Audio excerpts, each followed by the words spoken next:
What's good, y'all? Welcome back to another video. We are one day away from Broncos season officially starting, and this video is just going to be me previewing how I think the season will go. I'm going to be talking about the game that's going to be coming up tomorrow as well. So, yeah, roster's 100% finished. Everyone's been practicing, with the first team and the second team for like a week and a half now. So I'm just so excited for football to be back. Every time football starts back up again, I get reminded of how much I love football. The season is so short compared to baseball or even basketball. I mean, there's so much action that happens in about like 6 months. But I'm just so excited for this to be back. So yeah, let's just get into it. All right, first off, let me say I'm sorry if this video is a little out of focus. My camera, I don't know what's really going on with it. I can't seem to get it to focus properly. So yeah. Just let me say that first. And another thing, I should say that if the Broncos don't start off 3-0, or at least 2-1 in their first 3 games, someone's getting fired. If they go 1-2 or 0-3, someone is going to get fired, or everyone is going to get traded. One of those two things is going to happen. I can guarantee that. They start off by playing the Giants, and then the Jaguars, and then the Jets. If they don't win those 3 games, 3 young quarterbacks against a loaded defense, against a genius head coach defensively and a great defensive coordinator, if they don't win those 3 games, something bad is going to happen. I should also talk about Teddy Bridgewater and how he has been named the starting quarterback for the team. I said my thoughts earlier about it, but it wasn't really official yet. It was just my speculation. But I'll say them again in this video. I think Locke should have been the starter, and that's just because I think his potential is super high. He hasn't reached it. He's shown, in a few games here and there that he has really good potential, but he hasn't shown it, and that's the thing about potential, that you have to consistently show improvement, and Locke hasn't. He's shown improvement really late in the season when the games haven't really mattered, but when in the beginning of the season, when the games did matter, he didn't show improvement. And obviously last year, I think that was due to injuries. I think that was due to the COVID situation and everything that was going on. I think he should have gotten another shot. But I understand why Teddy Bridgewater was chosen, and I'm definitely not mad at it. I think Teddy gives us the best chance to win. He doesn't turn the ball over as much as Drew Lock. He's accurate. He's smart. He doesn't take risks. He's a quarterback that can take you to the playoffs for sure, and that's where I expect Denver to be this season. Problem is that he isn't a floor spacer or field spacer, and meaning that he doesn't get the ball down the field fast. He doesn't throw the ball far, and you can win doing that. I just think that with the weapons that Denver has, our best option was to go with Locke, who's able to get the ball down the field far and fast and be able to spread the field more. Now, in preseason, Teddy Bridgewater was showing that he could throw the ball deeper than he had shown in the last season. And even in his time with New Orleans when he was starting for Drew Brees, he showed that he was pretty aggressive. I think it was just a scheme last year that he was playing in where it really didn't play to his strengths that much. And that's a welcome sight to see that he was able to throw the ball deeper. But that's not really what he's known for. And we don't really know what's going to happen if he steps outside of who he is. And that's a little concerning. But nonetheless, I'm confident in his ability. I think with the weapons around him, it's going to be really, really hard to have a lackluster offense. Speaking of the weapons around him, I'm really, really excited to see Courtland Sutton, Jerry Jeudy, and KJ Hamler on the field together for the first time. I think this can be one of the best receiving trios in the league, if not the best. I think that's how good all 3 of those guys are. Someone's going to be open. One of those 3 guys is going to be open on a lot of plays. I didn't even mention Tim Patrick, who was the Broncos' best receiver last season.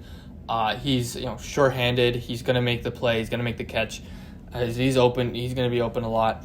I think the Broncos' wide receiver depth is something that the team has to lean on. I think not a lot of teams in the league have enough guys to cover that many weapons.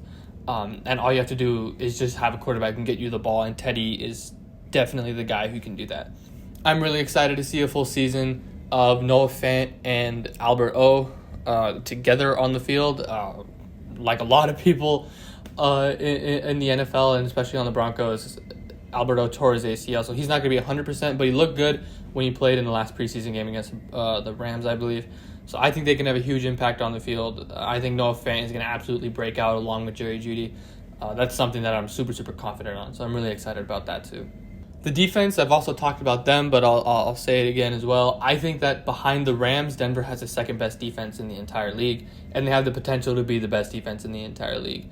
When you look at their secondary, I think you can pretty confidently say that they have one of the best, if not the best, secondaries in the league. You might be able to say that they have the best defensive line if you just look at their top 5 guys, which is Miller, Chubb, Shelby Harris, Mike Purcell, and Draymond Jones. All 5 of those guys, you could say that they, as a cohesive unit, are the best defensive line in the league. The only people who really would be in conversation is, once again, the Los Angeles Rams. Linebacking core is a little weak in terms of passing coverage, but when you look at the run game, you might not have 2 better guys in the league than Alexander Johnson and Josie Jewell. They're 2 extremely smart guys, 2 sure tackling guys. And then in the depth that you have at the linebacker position, that's one of the strengths. You're able to get Justin Strnad back. He was lost for the season last year. So you're going to see him on the field for the first time. You're going to see Baron Browning, who was their 3rd-round pick, I think, late 3rd round. And I'm really excited to see both those guys. Those 2 guys are athletic.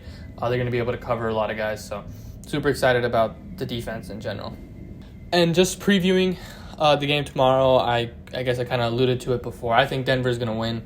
I think they truly have a better team than the Giants at literally every single level. I don't think the Giants are as bad as a lot of people are saying, especially a lot of Denver fans are saying. But they don't really match up well with the Broncos. I think quarterback is a wash at best. Both Bridgewater and Daniel Jones, they're not great. They're not anything special. But they're both 2 guys who are going to be able to get you the job done. I think he's a little more sure-handed. He doesn't turn the ball over. Daniel Jones is known to be pretty turnover prone. I don't think Daniel Jones is bad. I think, like Drew Lock, he's got a lot of potential. But I just think that not being able to turn the ball over, going against a defense like Denver, I think Daniel Jones is going to turn the ball over. But yeah, I think at best it's a wash. Denver has a better offensive line, running back depth, and tight end talent. Obviously, Giants have Saquon Barkley, and if he was 100% healthy, they would get the edge in terms of running back, but he's not going to be 100% healthy. He's coming off that ACL tear. He didn't play at all in the preseason, so this is going to be his first game action. Going against a defense like Denver, that's not going to work. Denver, in my opinion, has the best rookie running back in Javonte Williams. They have Melvin Gordon, who's great. And just those 2 guys healthy, I think is better than just Saquon Barkley, who's not going to be 100%. At the wide receiver position, I do think it's close. And I think this is where my bias is going to play in a little bit. I think Denver has the edge, but I can definitely see the argument that New York does have the edge, at least right now, because of the fact that you look at the 2 number ones, Kenny Golladay versus Courtland Sutton. Kenny Golladay is a great receiver. I think he's super, super underrated. And at this moment, I think he's probably better than Courtland Sutton. And this is the same logic that I used with the Broncos, why I think their running back talent is better than the Giants. Courtland Sutton's coming off an ACL injury. He only played 1 preseason game. So he's not going to be 100%. If he's 100%, I think he is better than Golladay, and I would take the Broncos wide receiver core pretty easily. But if he's not 100%, it is a lot closer than I think a lot of Broncos fans would like to admit. Kenny Golladay is, like I said, he's phenomenal. So I think right now they probably have that edge, but that's just because I don't think Courtland Sutton is going to be 100%. But if you just look at the next 2 receivers in line, for both teams, you look at Darius Slayton and Kadarius Toney, who is the rookie that they got out of Florida, against Jerry Jeudy and KJ Hamler. I think Denver wins those 2 pretty easily. That's just because I haven't seen Kadarius Toney at the NFL level yet. I also believe he hasn't played in preseason. He's been with a hamstring injury, I think. And that's, again, my bias because I've watched Jerry Jeudy and KJ Hamler both in the preseason and training camp and last season. I think they're going to have a phenomenal year. I think both are poised to break out. So that's why I'm taking Denver, but I can see the argument for why you would take the Giants. Defense, Denver washes easily. I don't think I have to really explain this again. They're better at every single level. Giants, their defense isn't bad, but Denver's is elite, and there's a difference between those 2, and it's pretty big. So in conclusion, I will be taking Denver to win this game. Hopefully start off the year strong, something that hasn't happened in the last few seasons. Last time we ended September with a winning record, or even 500, was in 2018 when we had Case Keenum. Last 2 seasons, we have not been good. So, I'm just super excited for the season. Super excited that football is back in general. I mean, I watched the game a couple days ago, Thursday night. the Buccaneers in Dallas. I am just so happy that is that football is back. That game was so entertaining. It was so fun to watch. I am so excited. So I won't be talking about the other games that are going to be coming up this weekend, and that's because I'm going to be starting a more formal podcast type of thing with another student here at Arizona State. We're going to be talking about just the games that we saw this weekend, some of the better games. We'll talk about the Broncos a little bit, but it'll mostly be focused on the NFL broader as a whole. And then when basketball comes back, we're going to be talking about basketball as a whole and the NFL or NBA as a whole. We'll talk about some of the previewing some of the more intriguing matchups for the next couple weeks. So I'm really excited for you guys to see that. So be on the lookout for that. And that's it for this video. It's a little shorter. I'm going to try and shorten these videos down a little bit more. And I just think that having those long 15-20 minute videos, that's just too much to edit, too much for you guys to watch. So try and shorten them down. Thanks for watching. Excited football's back. Really happy. Really super stoked. Whatever happens with the Broncos, I'm just happy that football's back and I get to watch my favorite team. So be on the lookout for the podcast next week. Thanks for watching. Peace.